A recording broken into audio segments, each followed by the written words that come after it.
Oke, mari kita langsung masuk. Minggu ini bukan sekedar minggu biasa di pasar minyak. Ini adalah pekan yang sangat menentukan. Keputusan-keputusan yang diambil dalam 7 hari ke depan bisa jadi akan membentuk landscape energi dan tentunya portofolio investasi Anda untuk sisa tahun ini.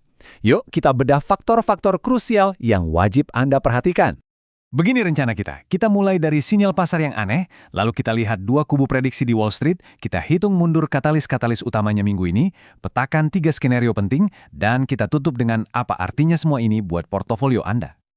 Oke, kita mulai dari akarnya.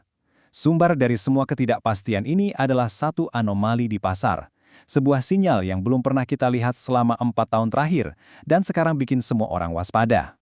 Ini dia pertanyaan kuncinya.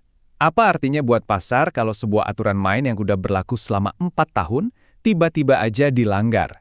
Nah, inilah teka-teki yang sedang coba dipecahkan oleh para investor sekarang. Nah, anomali yang saya maksud adalah ini, inversi WTI Brent. Normalnya Brent yang jadi patokan global itu lebih mahal, tapi sekarang WTI, minyak fisik yang benar-benar ada di Cushing, Oklahoma, justru harganya lebih tinggi. Ini sebuah pembalikan yang sangat-sangat jarang terjadi. Dan implikasinya besar sekali. Artinya, pasar nggak lagi cuma dagangin angka di layar komputer. Mereka sekarang benar-benar berebut pasokan fisik.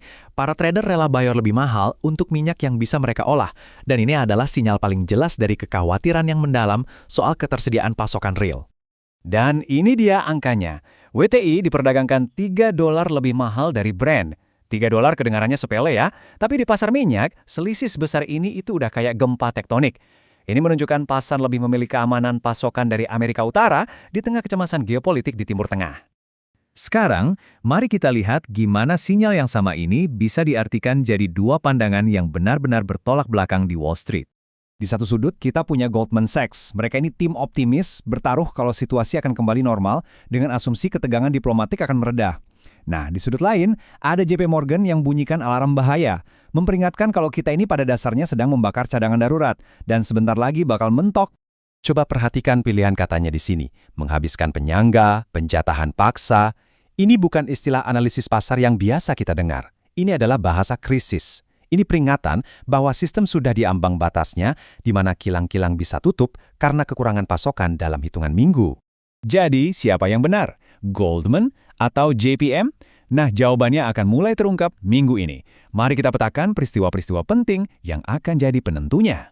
Ini dia jadwal Anda untuk sepekan ke depan. Anggap saja ini peta ladang ranjau. Setiap hari ada potensi rilis data atau tenggat waktu politik yang bisa mengayunkan harga minyak $10–20 ke satu arah atau ke arah sebaliknya. Singkatnya, ada 4 pertanyaan kunci yang harus kita pantau. Apa proyeksi pemerintah AS? Seberapa panas data inflasi?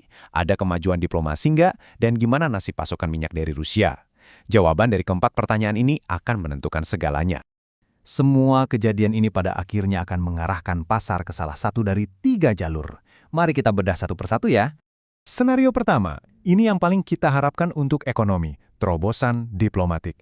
Anggap saja negosiasi berhasil, ada kesepakatan untuk membuka kembali Selat Hormuz. Probabilitasnya kita taruh di angka 35%. Kalau ini terjadi, dampaknya sangat positif. Harga minyak bisa turun lagi di bawah $100. Harga bensin jadi adem, pasar saham rally karena awan resesi menipis. Bagi bank sentral, ini adalah ruang bernapas yang sangat mereka butuhkan. Inilah skenario soft landing yang diimpi-impikan semua orang. Lanjut, skenario kedua, dan ini yang paling mungkin terjadi dengan probabilitas 45%, kita sebut saja bertahan. Maksudnya, nggak ada solusi, tapi nggak ada eskalasi besar juga. Kita terjebak di tengah-tengah, dalam limbo, dengan ketidakpastian yang terus menggerogoti pasar. Di dunia ini, harga tinggi dan volatilitas itu jadi kebiasaan baru.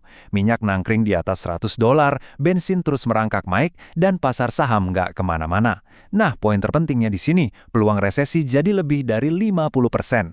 Ekonomi pelan-pelan terkikis. Dan terakhir, skenario mimpi buruknya, dengan probabilitas 20%.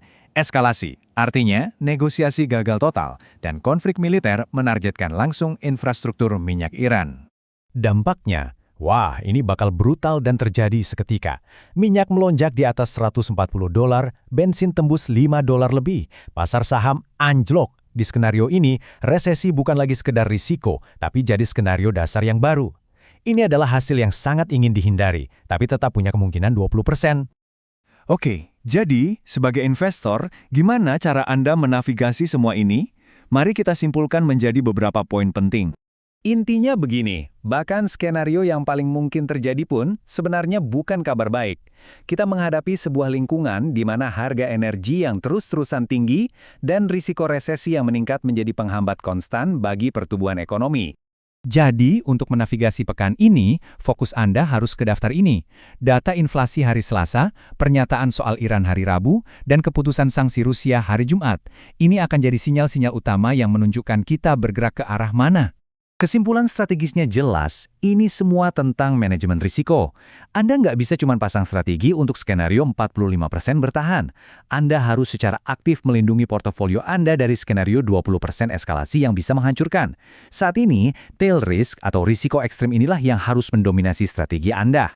Ini membawa kita pada pertanyaan terakhir. Di pasar yang terbelah antara dua hasil ekstrim, damai atau perang, mungkin satu-satunya hal yang pasti adalah ketidakpastian itu sendiri. Tantangannya bagi para investor adalah gimana Anda memposisikan diri ketika senario yang paling mungkin terjadi adalah senario yang paling menguras kesabaran dan modal.